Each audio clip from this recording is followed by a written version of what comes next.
Hi everyone, I am here for the global launch of this vehicle. This is the 2025 Volvo EX30, Volvo's fourth all-electric vehicle, and I'm here with the president of Volvo Cars Canada and the US, Mike Cottone. Hi, nice to meet you. Nice to meet you too. Yeah. So Mike, the auto industry in general has come off of a difficult couple of years, the pandemic, supply chain issues.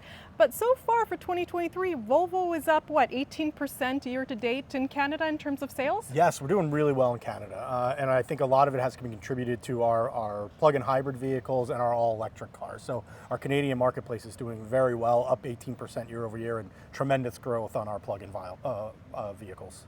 How important is this all-electric EX30 in your drive to reach, all-electric vehicles by 2030?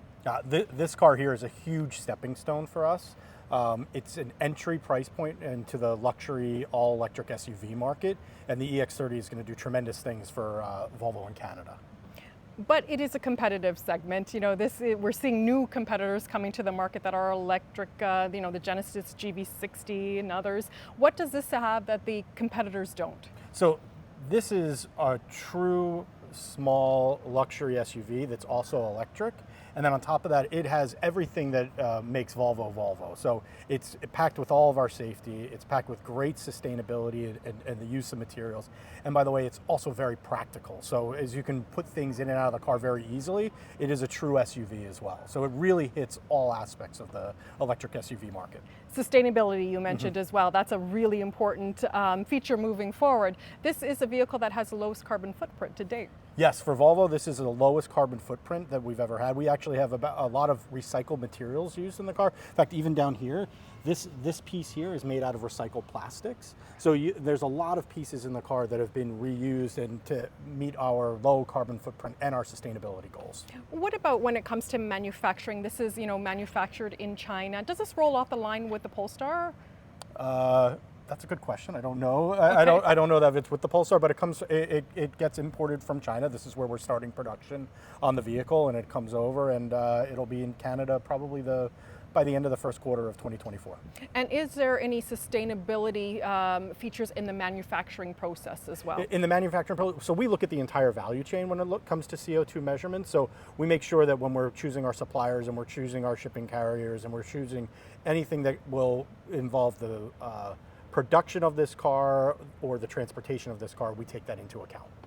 This is also the cheapest, or the most affordable, I should say, Volvo EV on the market. In Canada, starts around $53,000, which means it still qualifies for federal and provincial rebates where available. Yes, and it's that really allows us to get into a different segment of the marketplace. So we've already seen in consumers that are interested in the car in both the US and Canada that 80% of them are new to our brand. So we're bringing in a whole new customer base that really wants an electrified small SUV for Volvo. You're chasing after Tesla like everybody else is chasing after Tesla. There are a lot of features inside that are Tesla-like, the center screen, the card that you tap. Is that something that you're still really going forward? So for ours, it's more of a simplicity of use, simplicity of build, simplicity of materials, because that goes to our sustainability goals.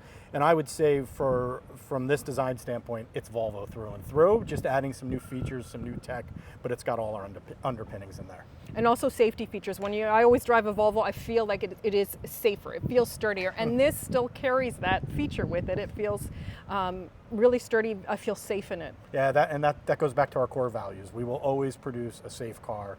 That is what Volvo's always stood for, and you can feel it in this car as well. You have two electric motor choices, the rear-wheel drive single motor and the dual all-wheel drive. The range, though, is up to like 442 kilometers.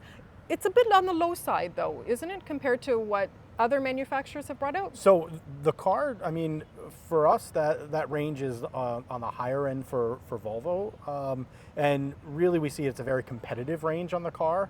And for the value of the price of the car versus the range and everything you get inside of it, I think we've got a well-packaged vehicle for the consumer. It's really a city car. It's designed to be making those short trips and not too long distance road trips and stuff. Yeah. You also have a partnership moving forward, using the Tesla system of chargers as well. So what happens now when consumer buys one now?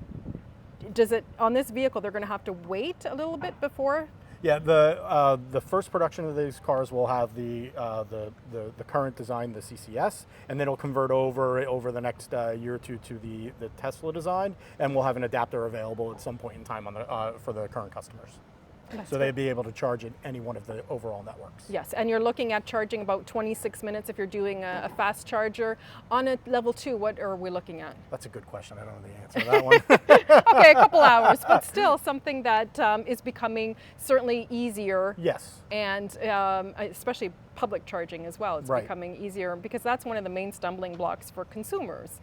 Yeah, and it's a new habit consumers need to get into. Today you fill up your car with gas when it's empty. Tomorrow you can charge your car whenever you have an available outlet, or especially when you're at your home, you can plug it in like you plug in your phone. So there is some habitual changes in there, but we feel that we're in a really good place right now. Do you find that more women are purchasing electric vehicles than men? You know, that's a good question. I think from a Volvo standpoint, we kind of split right down the middle, 50-50. And you know, I think this car appeals to anybody in their needs. But the user experience, that you know, not having many buttons, the motions that you use in it, that's something that's really going to appeal to a younger demographic, isn't it? Yeah, and I think it appeals to just more of how we use our own devices in our houses today, right? Your phones don't have buttons on them anymore, and this is starting to incorporate what you do in your day-to-day life into the vehicle. And I think we've done it in a really smart way, in a really Volvo way, in a really safe way. It's a very smart package. It's fun to drive, and it's a good price point. So I think you have a hit on your hands. I know we do, and I'm really excited for this car to launch in Canada. Thanks, Mike. Thank you. Thanks for joining us.